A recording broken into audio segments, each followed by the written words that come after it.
ভাই এই যে ভাই এই যে এই মাইক্রোফোন ভাই সরান না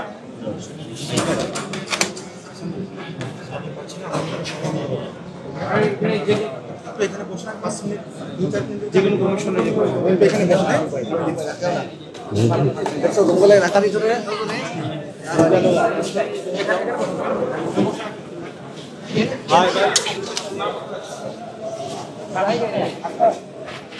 ভাই মোবাইলটা নিয়ে সামনে চলে ভাই এই যে হ্যালো সামনে বসার জায়গা আছে বসার জায়গা আছে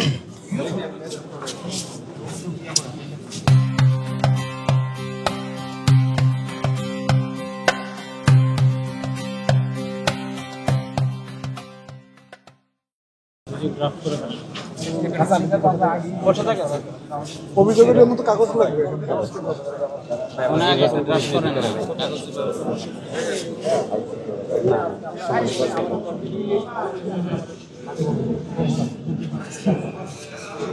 আচ্ছা হ্যাঁ ওটা তো আমি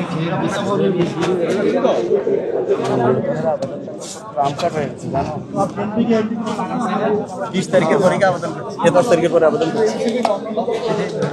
দর্শক ইসিতে এনসিপি নেতাকে মারধরের অভিযোগে আমরা এই মুহূর্তে দেখতে পাচ্ছি যে ইসিতে এসছেন হাসনাত আব্দুল্লাহ।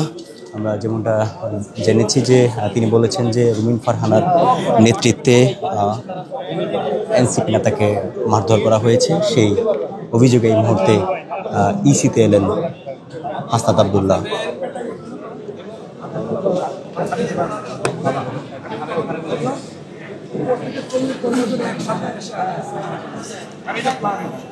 একটা ঘটনা বলি আমরা এখানে আজকে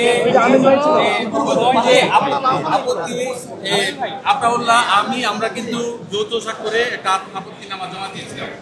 আজকে এসে দেখি আমার নাম আছে, আতাউল্লাহর নাম নাই, লিস্টের মধ্যেই নাই। তখন আমরা বুঝলাম যে আতাউল্লাহর নামটা অর্থাৎ এনসিপির মুখ্য সংগঠন থেকে তাকে বাদ দিচ্ছে। পরে আমি ঢুকলাম আতাউল্লাহ, পরে আবার আলাদাভাবে দরখাস্ত নিয়ে তারপরে এখানে ঢুকতে হয়েছে।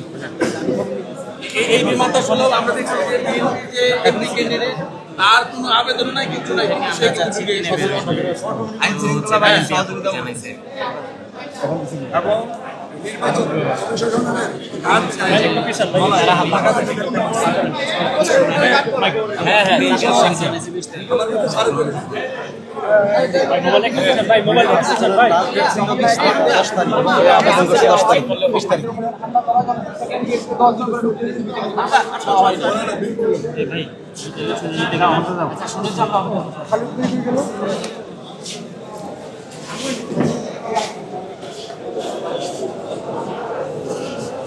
দর্শক আমরা দেখতে পাচ্ছি যে এনসিপিতে হাসনাত আব্দুল্লাহ, দক্ষিণ অঞ্চলের মুখ্য সংগঠক হাসনাত আব্দুল্লাহ তিনি এসছেন।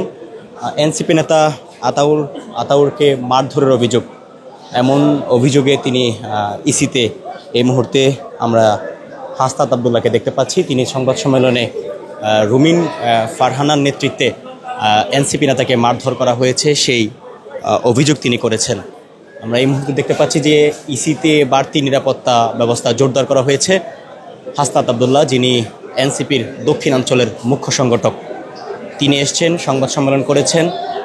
বিএনপি এবং রুমিন ফারহানার উপর কিন্তু তিনি অভিযোগ এনেছেন, তার নেতৃত্বেই মারধর করা হয়েছে এমন অভিযোগ কিন্তু তিনি করেছেন।